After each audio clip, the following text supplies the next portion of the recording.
action. Hello and welcome back to Calculus 1, section 3.3 on the rules of differentiation. Well, before we do any rules, first we'll define differentiation. So,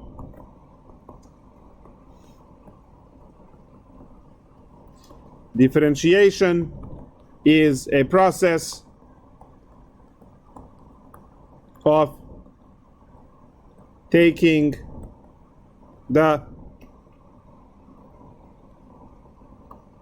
derivative of f of x. So, when a problem says differentiate, means find the derivative.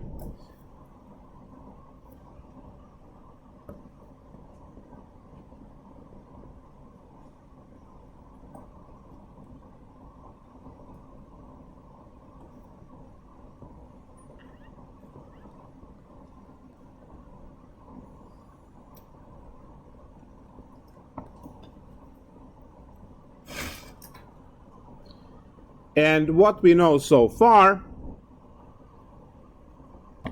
is that we'll pick one of the examples. If the f of x is equal to 1 over x, then f prime of x is equal to negative 1 over x squared. So this is what we know regarding derivatives so far. And we know the way to take the derivative by using that limit formula, which is the difference quotient limit, and then through that obtain the derivative. So you should be able to plug this into the difference quotient and obtain its derivative here. Now, what I want to talk about here is other notations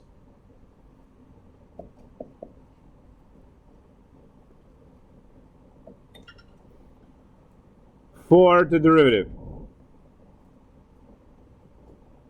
Depending on which literature you read, you might run into a different notation for derivatives.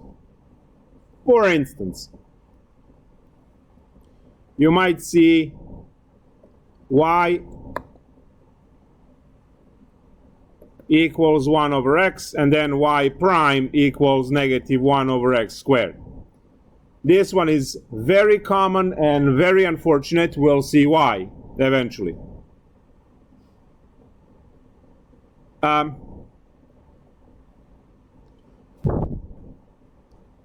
Another way to denote derivative would be by using original Newton notation for the derivative, and that one would be the dot. So y with a dot on top, that's another way to denote the derivative. Since this is derivative in respect to x, in Calculus 3 we do have notation like this.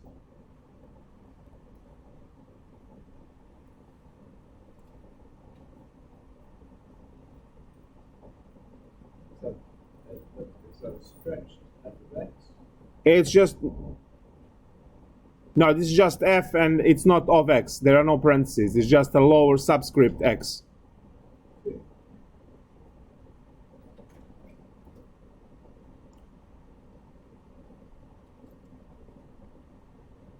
Now, and obviously we have f prime of x. I should have put this one first, but I have it up there, so that's why I skipped that. So these are all the ways. Now there's more, obviously. There are also linear ways to denote the derivative. You see, each one of these was like two different steps. You have a step for a function and then a step for the derivative. There are two separated equations. There is one over here and then one over there. Or there's one and then here's another. Or one and another. 1 over x equals negative 1 over x squared. You have to start a new equation for the derivative. So that is very important to understand for this type of notation. Now, the superior notation is the one that deals with the derivative in line. And that's Leibniz notation, where we say take the derivative of 1 over x to get negative 1 over x squared. This notation is the best because it has instruction what to do, it has the problem that you need to solve, and finally has the answer on the other side.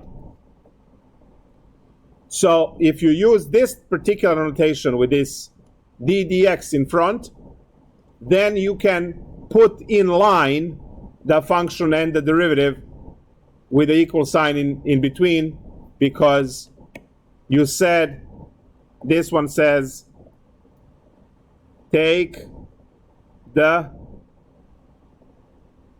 derivative of, and then you have whatever goes in the brackets, is, and then you have over here the answer. So this is a great notation, and most of the time I will be using this notation. There are other notations as well in algebra. Linear algebra, you might see capital D of x, and then 1 over x equals negative 1 over x squared, and so on. So we will use this one most of the time. So this is the best.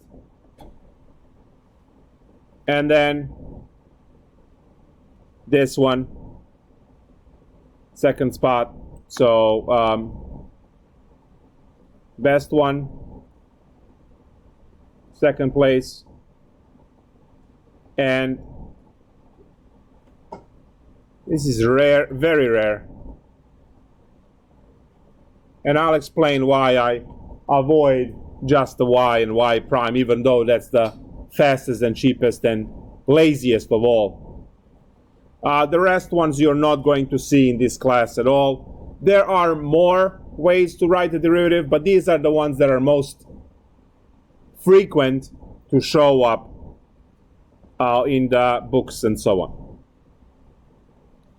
So now, if I want to use notation, I can say, what is the derivative of 3x squared plus 6x? And in this case, you would just answer 6x plus 6.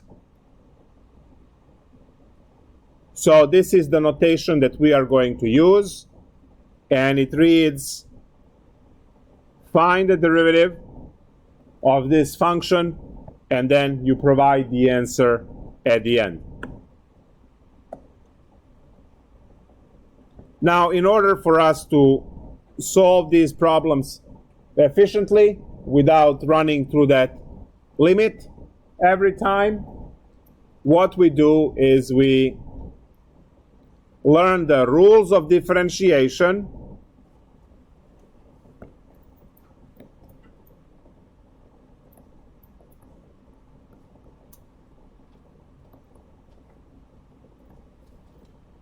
to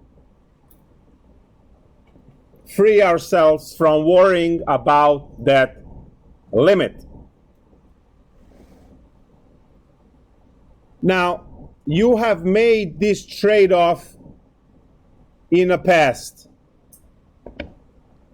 How much is 3 plus 3 plus 3 plus 3 plus 3.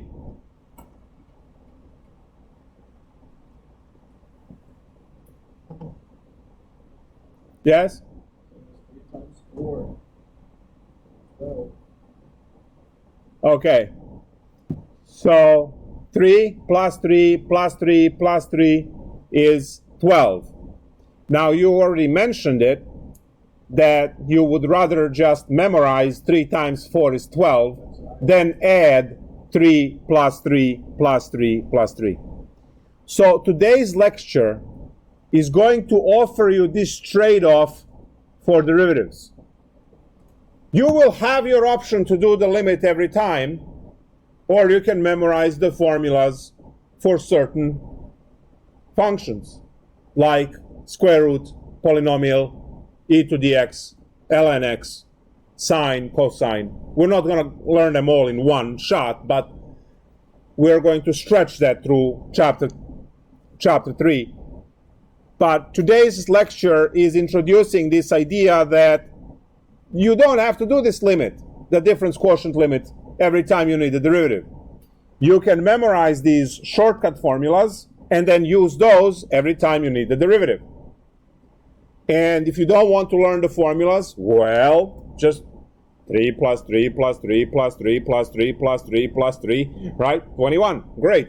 Move on. So, as I said, you made the choice like this before, or someone made it for you and taught you multiplication tables.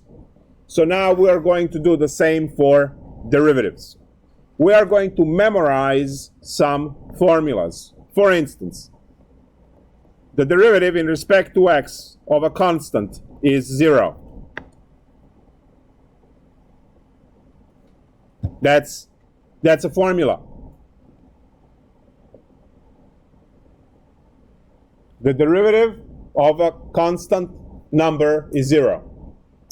Now, last class, we've seen that any time when you have constant flat line, you immediately know that there is no change, and if there is no change, the derivative is 0.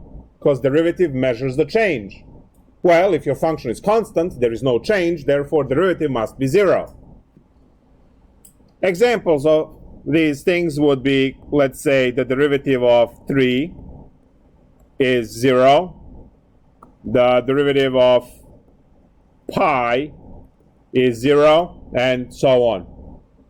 You can have fractions, you can have decimals, you can have whole numbers, you can have millions, you can have negative, whatever. As long as it's a constant, the derivative of a constant is 0. That's the first formula you are memorizing. Second formula, which you are going to memorize, is going to take care of 3 different types of functions. So it's a very, very cool formula. The derivative of x to the n is nx to the n minus 1.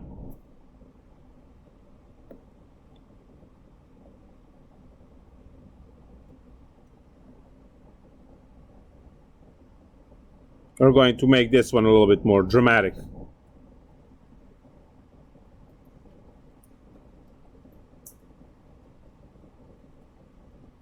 Put the barbed wire around it. Something. So this formula is very important. It takes care of the derivative of x to the 7th. That's all of our polynomials, right? You have x squared, x cubed, x to 100th power, right? All of those are taken care by these. So all of the polynomials,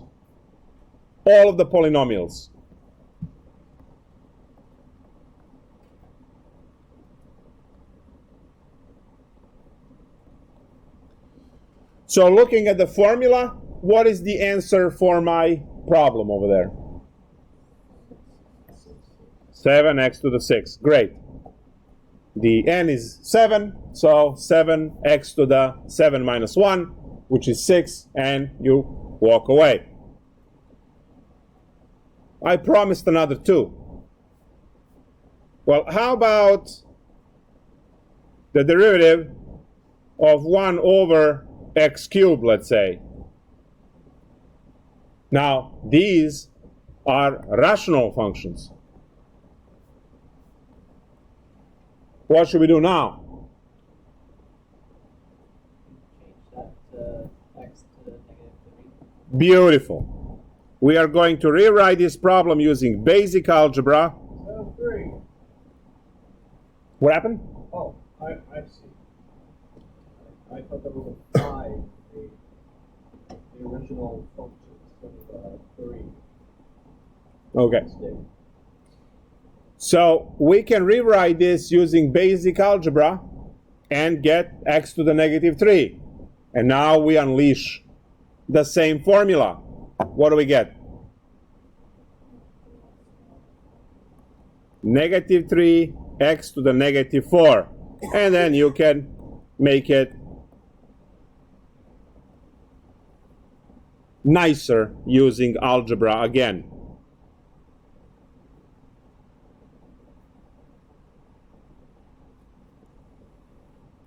And the last set that the same formula is going to address is, let's say, you said you like 5. 5th root of x.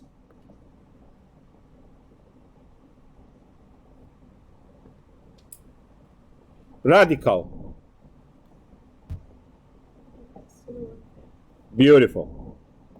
We will convert this into x to the 1/5.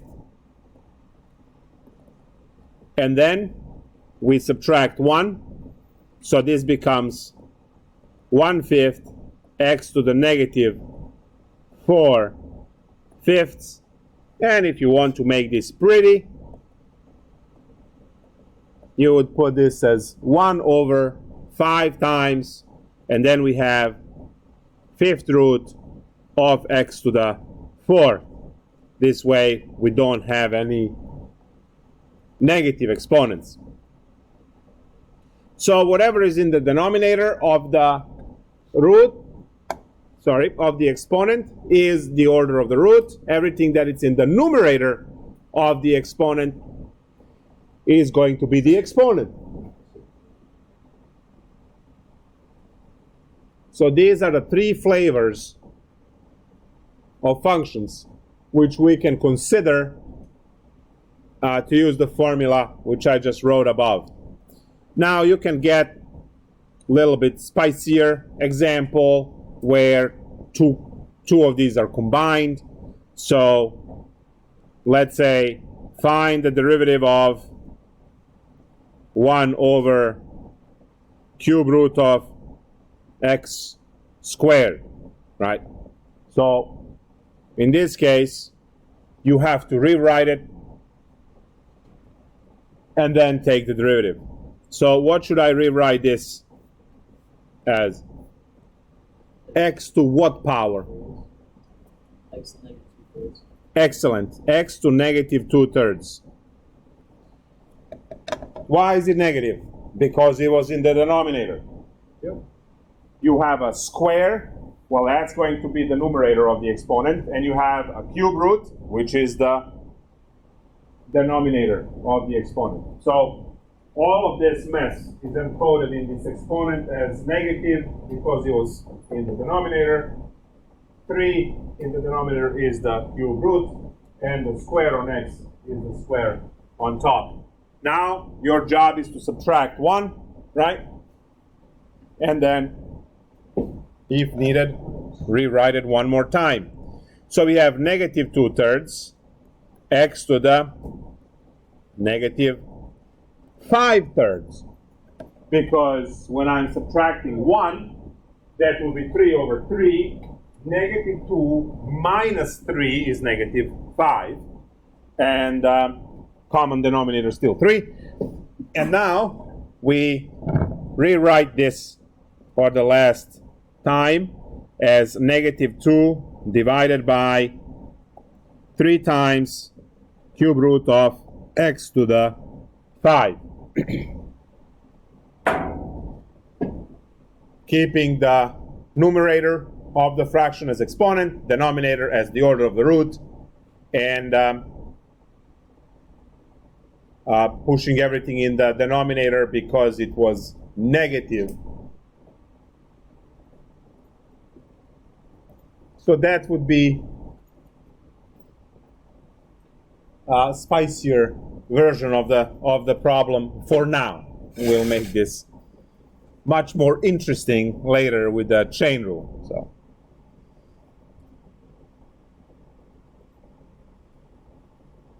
So far, we learned only two formulas.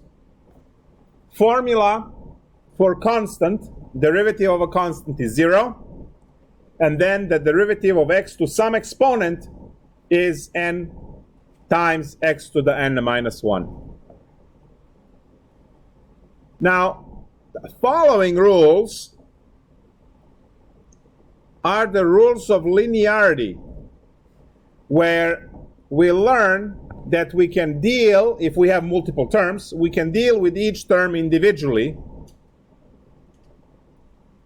You know what? Let me put another formula first so we have better variety. The derivative of e to the x, the exponential formula you know and love from pre-calc, is itself. This is the only function that has itself as the derivative. Everything else has something else.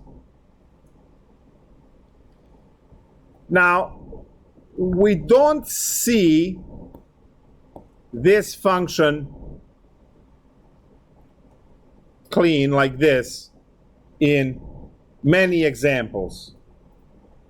More often, we find this as e to the 3x, e to the 5x, e to the 6x. So usually, we see this as some e to the ax.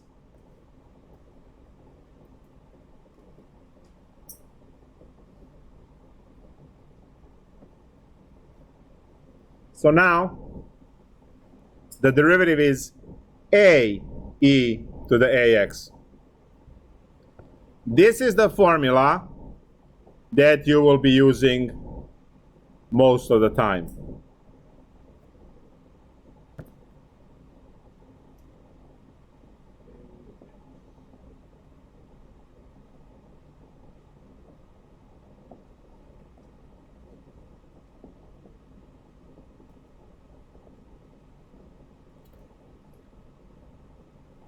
So if I have the derivative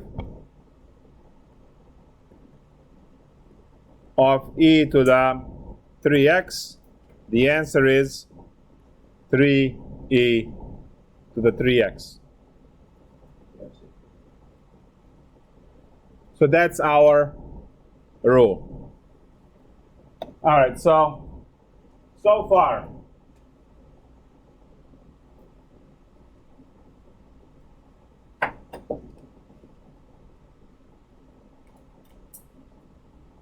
the derivative of a constant is 0. The derivative of x to the n, which covers 3 different types of functions, is nx to the n minus 1. And finally, the derivative of e to the ax, where that a could be 1 as well, is going to be a e to the ax. This covers 5 different situations: constants, polynomials, rational, radical, and exponential.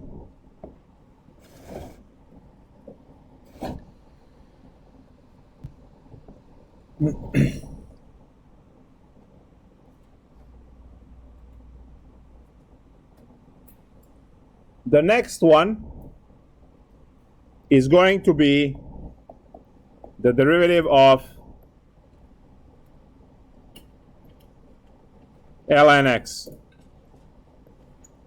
and that is going to be 1 over x.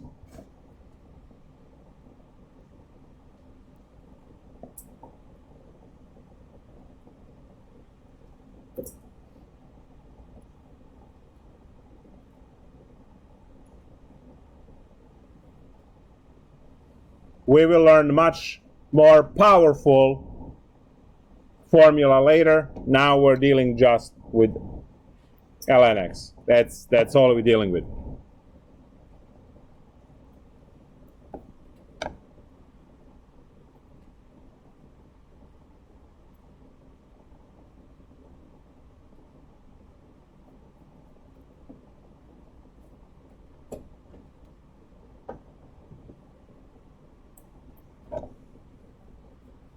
And here are those linearity formulas that I mentioned. And that would conclude everything. We'll just want to do a bunch of examples. So,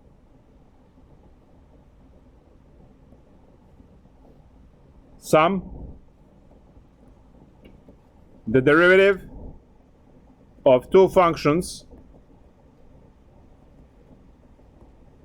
is the same as the sum of individual derivatives.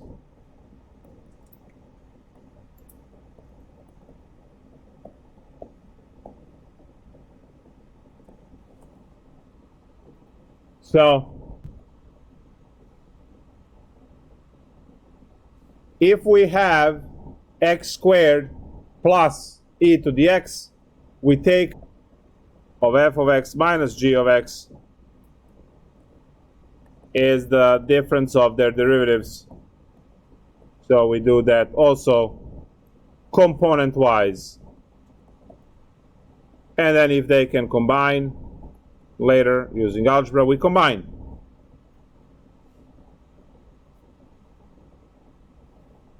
And the last one is constant multiple.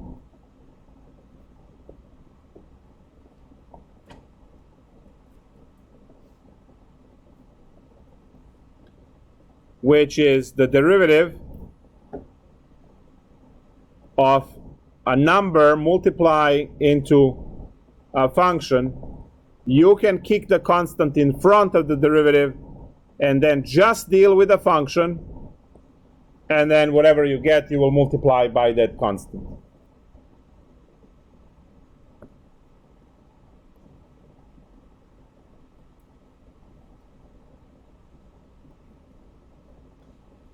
So these are rules, properties for sum, difference, and constant multiple.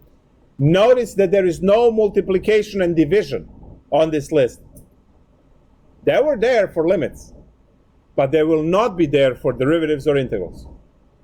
We're going to have a separate section, I believe it's 3.4, next one, which will address multiplication and division. Yes. So the next section, 3.4, is the section that will cover multiplication and division formulas. So this stuff that you see here works only for addition and subtraction. Differentiate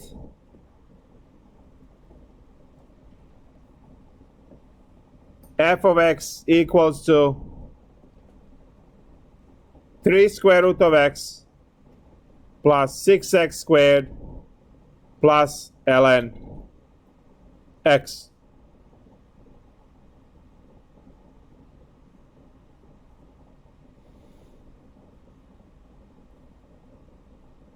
To solve this, you will plug everything into the derivative, and you will plug that so that each one of these exponents that needs to be fixed is fixed.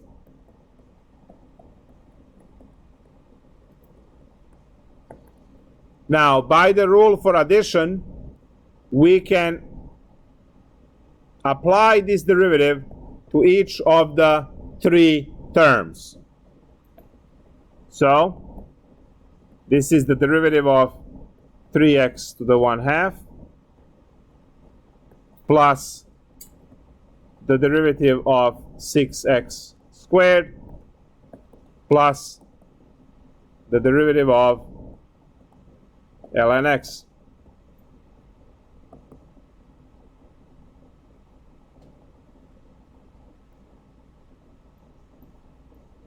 Now you can kick constants out. So 3, the derivative of just x to the 1/2, well, we can deal with that, we have a formula, plus 6 times the derivative of x squared, and then nothing to change over here. We can copy it, or we can just put 1 over x, which is its answer, whatever. And now we reach the point where we differentiate, because all of the functions in the brackets are basic functions for which we memorized the outcome. So 3 times 1/2 x to the negative 1/2, because my n is 1/2, drop that down and then subtract 1. So 1/2 minus 1 is negative 1/2.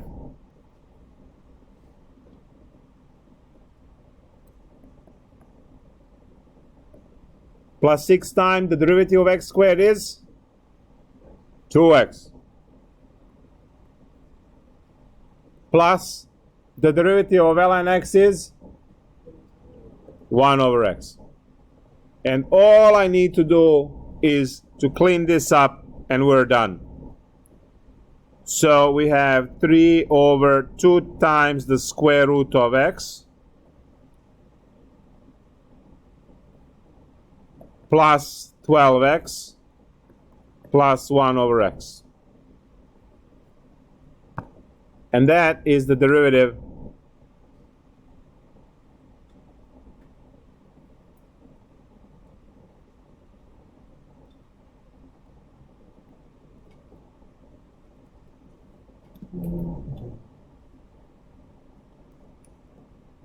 Let's take a look at some homework exercises. Oh, we need to talk about higher order derivatives, but one step at a time.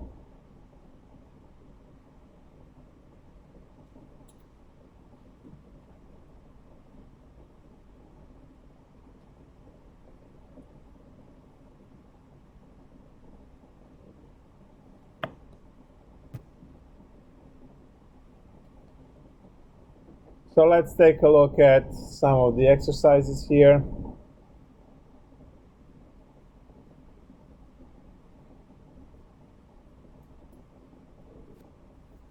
They're all the same.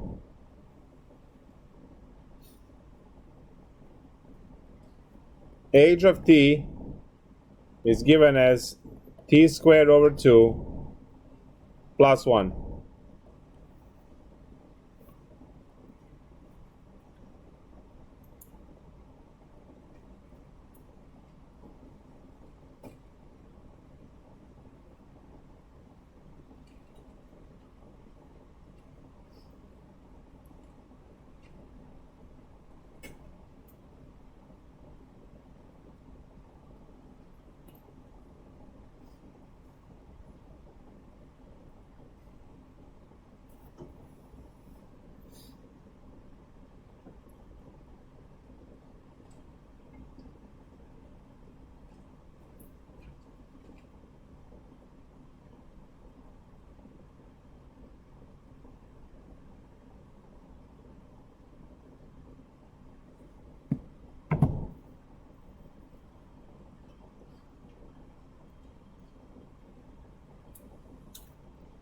So what is your variable that you are differentiating in respect to?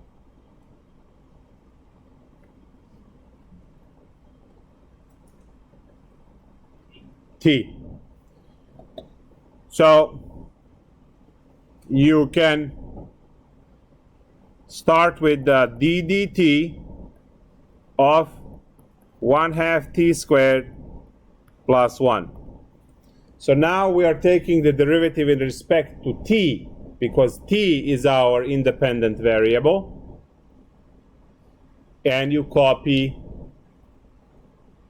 the problem. Note that I put 1/2 in front because it's a constant. I don't have to worry about it. We know we copy constants, and then we take the derivative of t squared to get 2t. And then what's the derivative of 1? 0. 1 is a constant. There is no change in a constant. Therefore, the derivative of a constant is 0. And now these 2's will cancel, giving us answer t.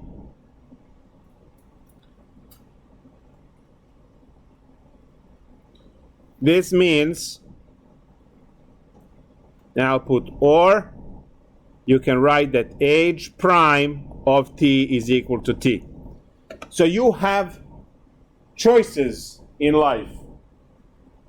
You can either use the pair of equations, since the function is already given to you. If you just visually already know that the derivative of that is t, you can just write new line and just say h prime of t is equal to t. Or you can plug everything into Leibniz notation here and obtain t on the other end. The answer obviously has to be the same. It's just two different ways to present your answer at the end. This was problem 25.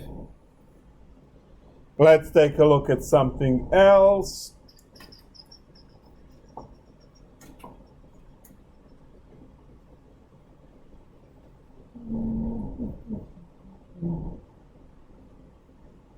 Ooh, that's sneaky. I like this one. Problem 33. F of x is equal to 10x to the fourth minus 32x plus e squared. We are looking for the first derivative.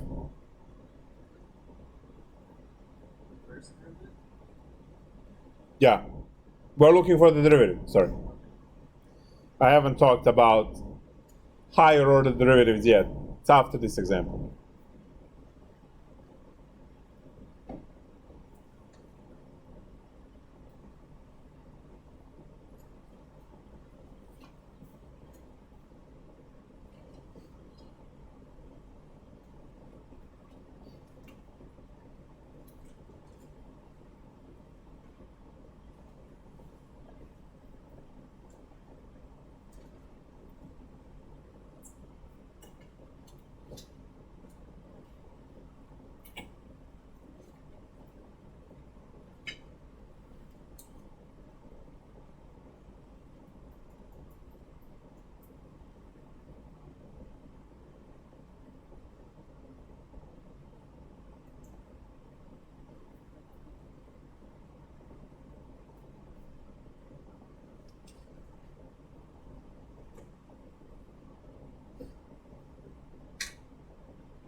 All right, let's take a look.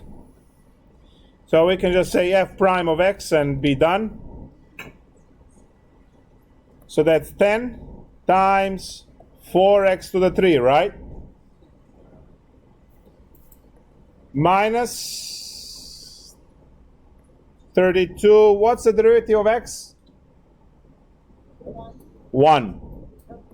Because it's x to the first. 1 minus 1 is x to the 0. X to the 0 is 1. And then plus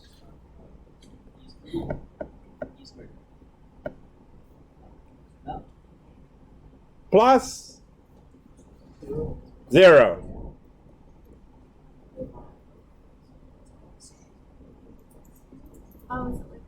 Is this e to the x? If anyone needs it. Is that a function? What's e squared? It's a constant. E to the x is a function. E squared is a constant. So it's 0. Now go ahead and punch your calculator with this e squared and you will get a number.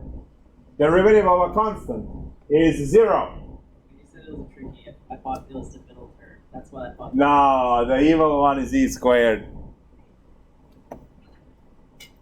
Falls in the category of grade slayers. Put that one on, see who's going to mess it up. 2e squared. No. 0. So, f prime of x is 40x cubed minus 32, and we walk away. That's it.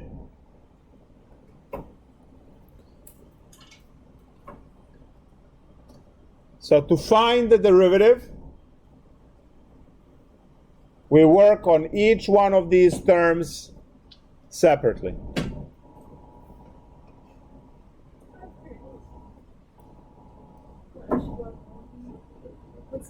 No, I lied.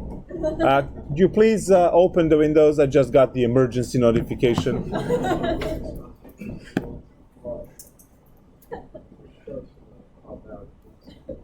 So this side of the classroom is like, haha, we're not next to the window.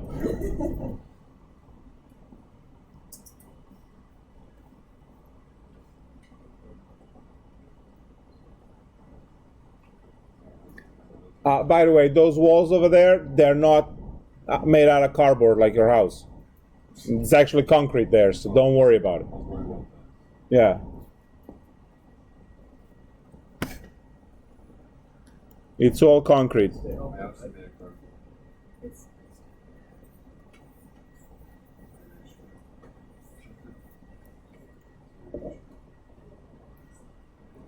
What happened?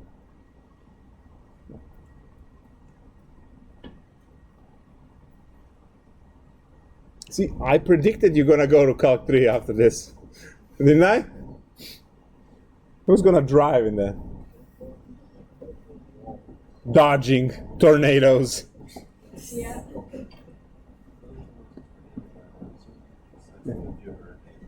What happened? Wouldn't it be a hurricane warning, not a tornado?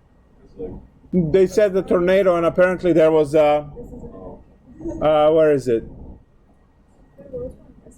Somewhere in PA, about an hour ago. I'm getting notifications from all sides. Anyway. Well, cool. We'll just do a lot of math.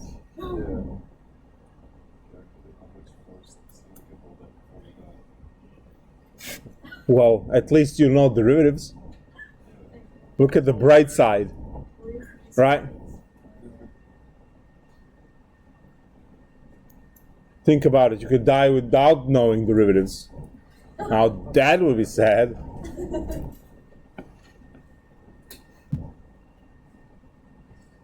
All right.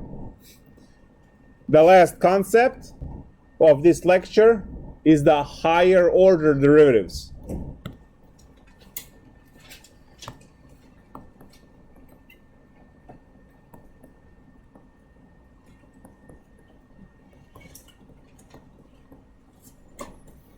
You already heard me say, oh, first derivative.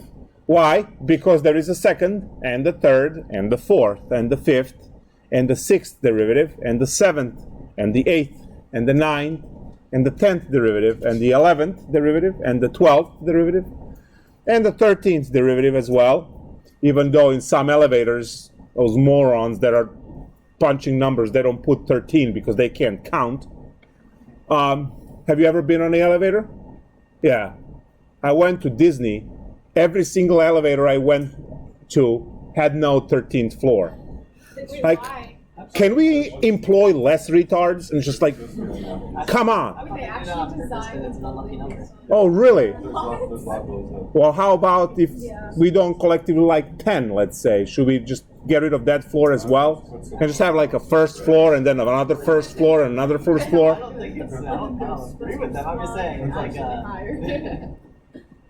I understand, but we should be in a 21st century past those superstition things, right? Anyway, all right, now, whatever they do for elevators, we are going to have a 13th derivative if we need one. Now, most of our application deals only with the first, sometimes second, very rarely with the third derivative, and I've seen only once fourth derivative used for application. So in order to do your physics and your engineering, you will be good with the first three derivatives. That's plenty. The calculus mainly has first sometimes, and first and the second is mainly for calculus. We are going to see here and there third as well, but mainly just first and the second. Now, higher order derivatives, this means that we can have any order of the derivative we want. And what is the 15th? 15th derivative is a derivative of the 14th derivative. So in order to calculate 15th derivative, we have to go and find all derivatives prior to that one.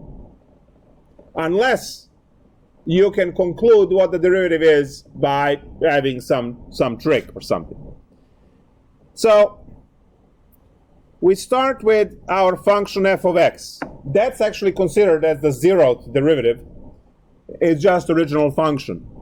And then we find the first derivative, which has one tick mark, and we call that first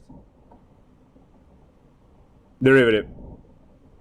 Then two tick marks, f double prime would be the second derivative. And then the triple, right, prime is the third derivative. And then notation changes. F, and then in parentheses, because, I mean, if you want the 15th derivative and you go with the 15 tick marks, I mean, it's just, no. All right? So as soon as we reach the 4th derivative, it is now parentheses of x. 5th derivative, all the way down to the nth derivative.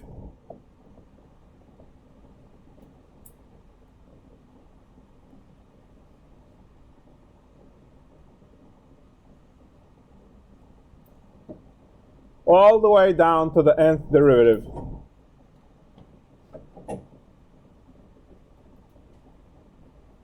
So these are our derivatives. So let's practice this cool stuff. F of x equals 3x squared plus 8x minus 9. What's the first derivative equal to?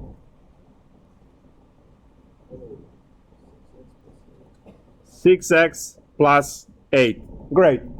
The derivative of x squared is 2x. 2x times 3 is 6x. Plus the derivative of x is 1. 8 times 1 is 8. And the derivative of a constant, which is negative 9, is 0. What's the second derivative? 6. We take the derivative of 6x plus 8, and it becomes 6. Nice. What's the third derivative? 0. What is fourth derivative? 0. How about 134th derivative? 0. All right. Sounds good. We did not have to calculate all 130 derivatives in between, right? Nice.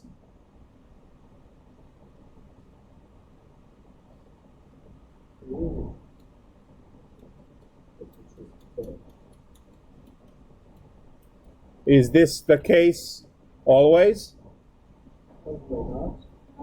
No. Why not?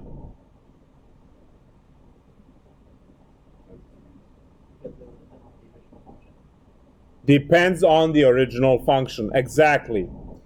If your original function is a polynomial, then it will eventually hit the 0. What's 150th derivative of e to the x? Right? Because the derivative of e to the x is e to the x. And then the second derivative is also e to the x. And the third is e to the x. And the fourth is e to the x. Right? So, depends on which function you start with. Now, how about 1 over x? Well, that one is going to start picking up powers, right? So if you have f of x equals 1 over x, then the first derivative is going to be negative 1 over x squared. What's the second derivative?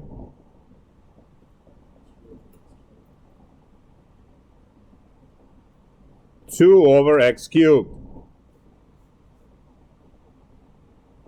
How about third derivative? Negative 6 over x to the 4th. So, it appears that the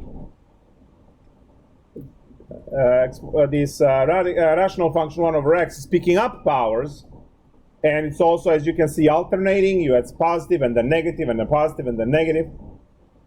So there is a pattern to all of this, but you technically need to calculate all of the derivatives in order to get to what the derivative you actually want. Now, can anyone guess the value if the function is e to the 2x? What is the sixth derivative of x without calculating the others in between?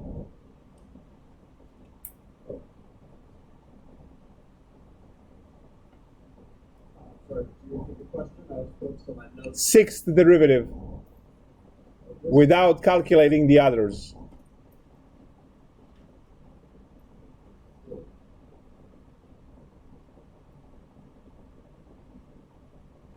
Yes? No. Each derivative will kick out a 2.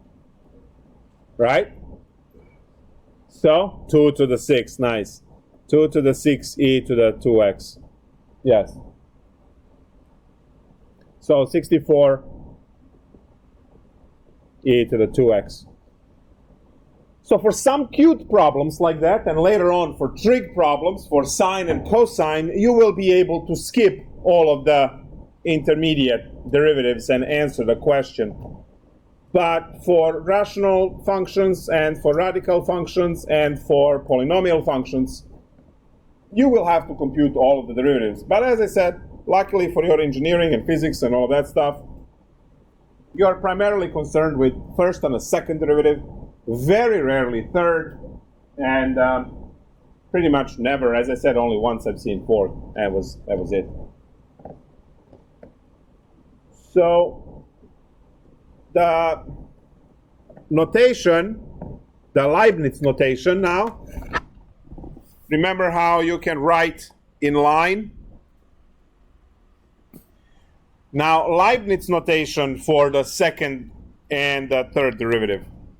So if you have your f of x is equal to, let's say, 4x cubed, and then your f prime of x is equal to 12x squared, f double prime of x is equal to 24x. There is a way to write in line as well, using Leibniz notation.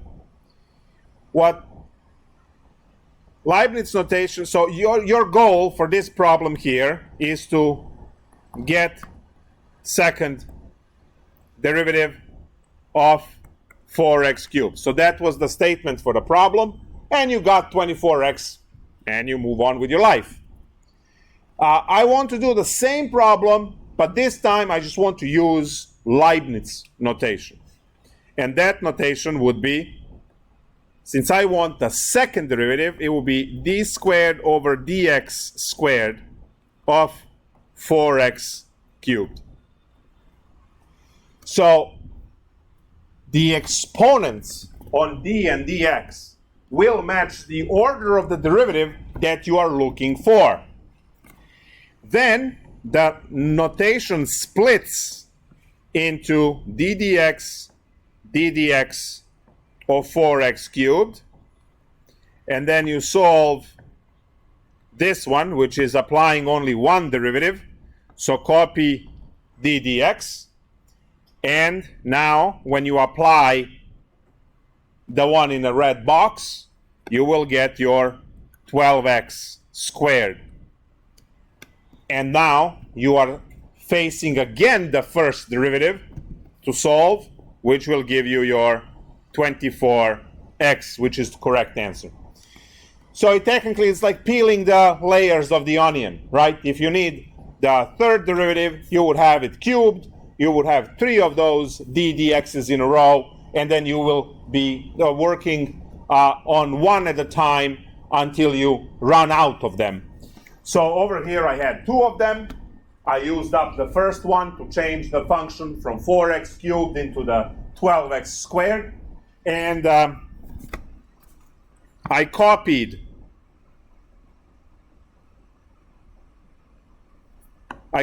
this one, right? So I copied the first, and I used up the second one, and then I had one more to use up in the next round of calculations. So there is a way to do this in line as well. Now, it is up to you to pick the notation that makes sense. Most of the stuff in class that I do is going to be this because it's a superior notation. We will discover why as we go on to the class. this notation is really a good alternative. And just it has multiple lines of writing. So if you want to avoid that, you use it in line. And pretty much other notations we are not going to use in this class at all. Now I will be switching between these notations. So about maybe 80% of the time I'll be in this realm, and about 20% time here. And that's that. The next lecture, eventually, when we get to it, 3.4, will deal with multiplication and division rules for derivatives. So you will be able to calculate, let's say, e to the 3x divided by x squared, right? It has a formula that you have to use to calculate those derivatives. That's it. Bye.